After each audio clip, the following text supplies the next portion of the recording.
Good evening, everyone, and happy International Human Rights Day. I am honored to be part of such an amazing lineup. Thank you, everyone. And tonight I'm going to talk about going beyond diversity and inclusion, finding, recruiting, and keeping diverse talent in the tech workforce and everywhere. So why is this important? Fairness and equal opportunity for people of all backgrounds is important, just on a moral level. And this includes race, class, gender, sexual orientation, national origin, income level, disability, neurodiversity, and age, and just where people live, even if they are not near a big tech company.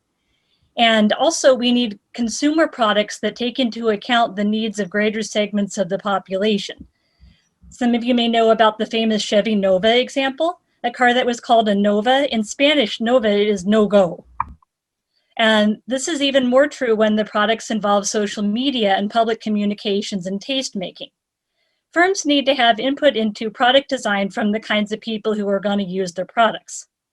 And as a silly example for me, well, of course, I'm not claiming this is on par with racial injustice. As a woman, I feel offended and tone policed by autocorrect in software. Sometimes I'm saying exactly what I mean, and it should be far easier for me to opt out of autocorrect.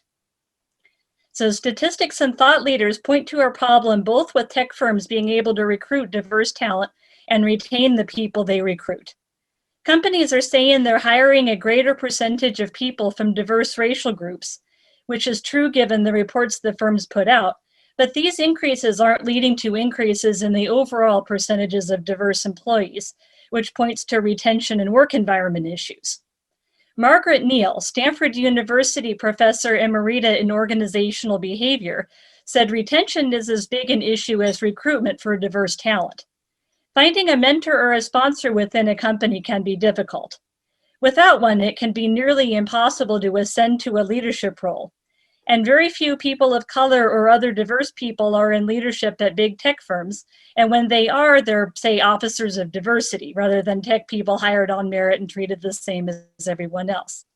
Edith Pan and Kyla Windley, Stanford Public Interest Technology Lab's Medium blog, says, regardless of the stratification of data, it is evident that the increase of diverse hires at these companies is not reflected in the overall increase of diversity.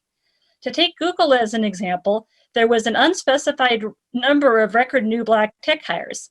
However, when looking at their diversity report, the attrition index for Black employees at Google is 112, 12% above overall US attrition. The figures are 131, 117, 97, and 80 for Native Americans, white people, Hispanics, and Asians, respectively. The pipeline problem, where not as many diverse people are going into these fields in general, can be reframed as a recruiting or a talent finding issue, starting with junior high and high school students. So where do you find diverse people? I'm a PR person, so I always say to find your audience where they already gather and reach them how they already communicate. Go beyond your book club, yoga class, and friend group and seek out online job boards, Facebook and LinkedIn groups, and when COVID is over, community festivals and gatherings in diverse neighborhoods, and see if you can donate, sponsor, set up a table, and go where the people are. If you've got a diverse group already, ask people how they found you. Support initiatives to educate and mentor high school students from all sorts of backgrounds, people of color, low income, disabled, living in the inner city or remote rural areas or suburbs who would be interested in going into the field. And watch the language in your materials in general and on your website, not just your recruiting materials, but the company's internal and external communications in general. For example, remove the gender-coded words such as empathetic, collaborate, share, dominant, decisive, or independent, so men or women don't assume the job is for someone else.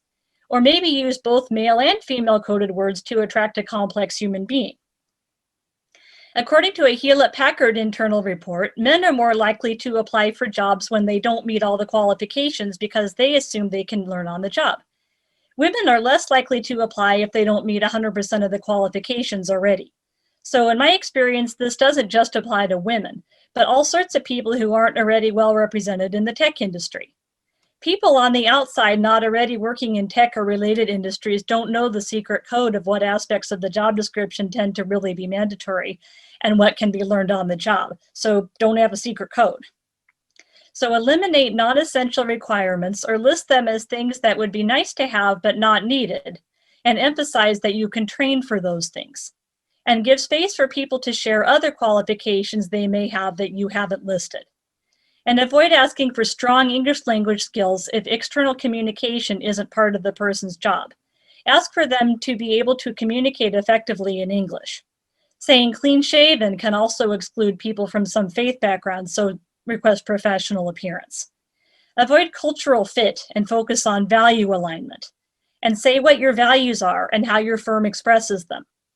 If everybody in your company happens to all be from a similar background, applicants may assume that cultural fit means you have to look like them.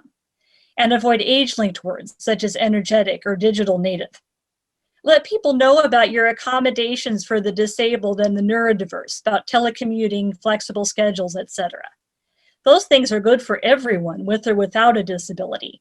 Choice of language matters here too, such as access to reliable transportation, rather than you must have your own vehicle. Ask the people who currently work with you if they would have considered themselves qualified and applied with your current advertising and job descriptions. If not, consider modifying them. In your company's messaging, show a diverse group of people and then emphasize those people's accomplishments so people see their respected teammates and not diversity window dressing. And use many different job boards and a diverse hiring panel.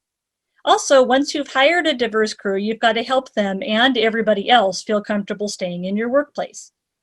As I mentioned before, mentorship and training within a company is critical to people's learning and growth within the organization and their sense of belonging. That's true for all people, especially for minorities or those who may feel like outsiders.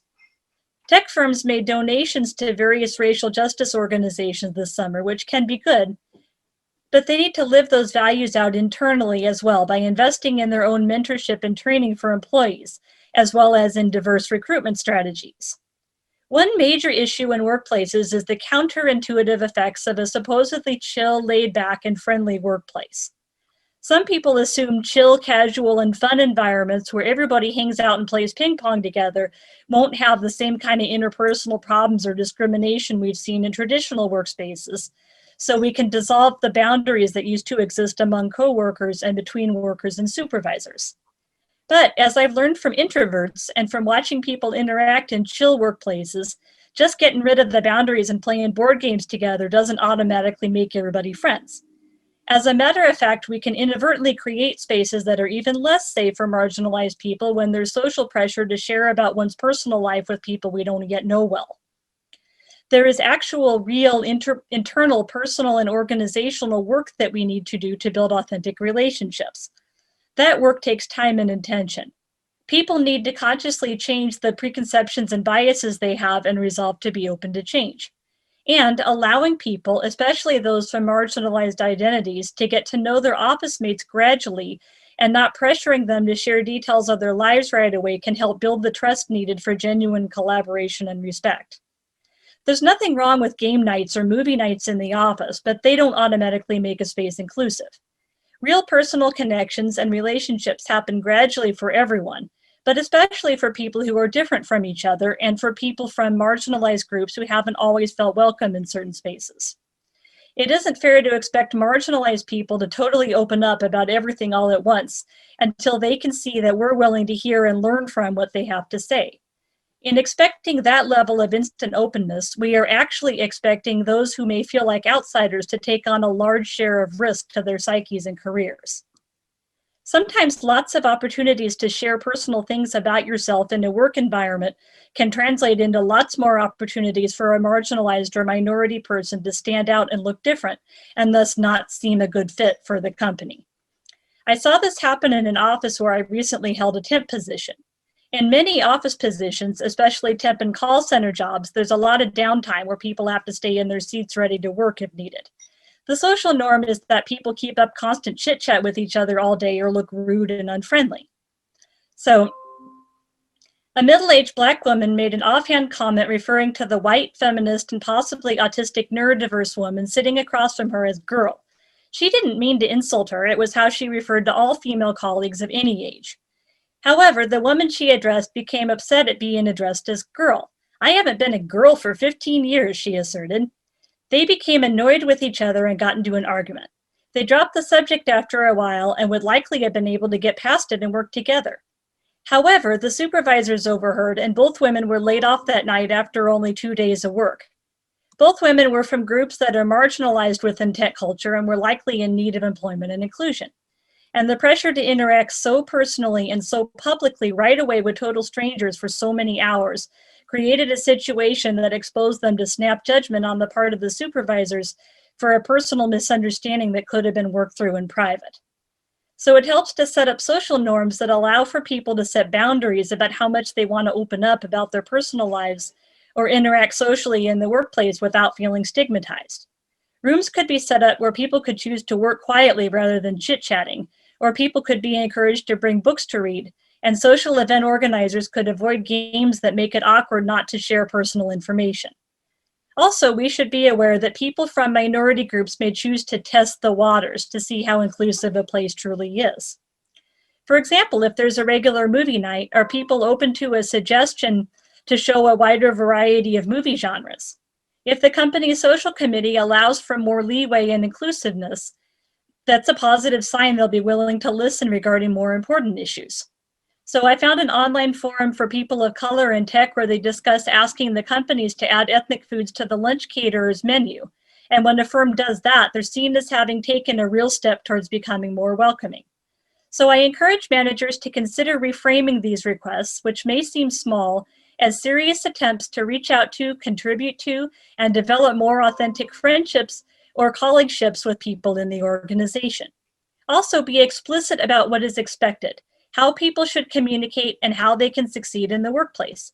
Don't assume everyone already knows the industry's culture or that they'll pick up on it. Finding and keeping diverse and qualified workforces is a process and a journey. It won't happen overnight, but there are strong business and moral reasons for engaging in this journey and practical ways to enhance your firm's efforts. Thank you very much, and happy International Human Rights Day.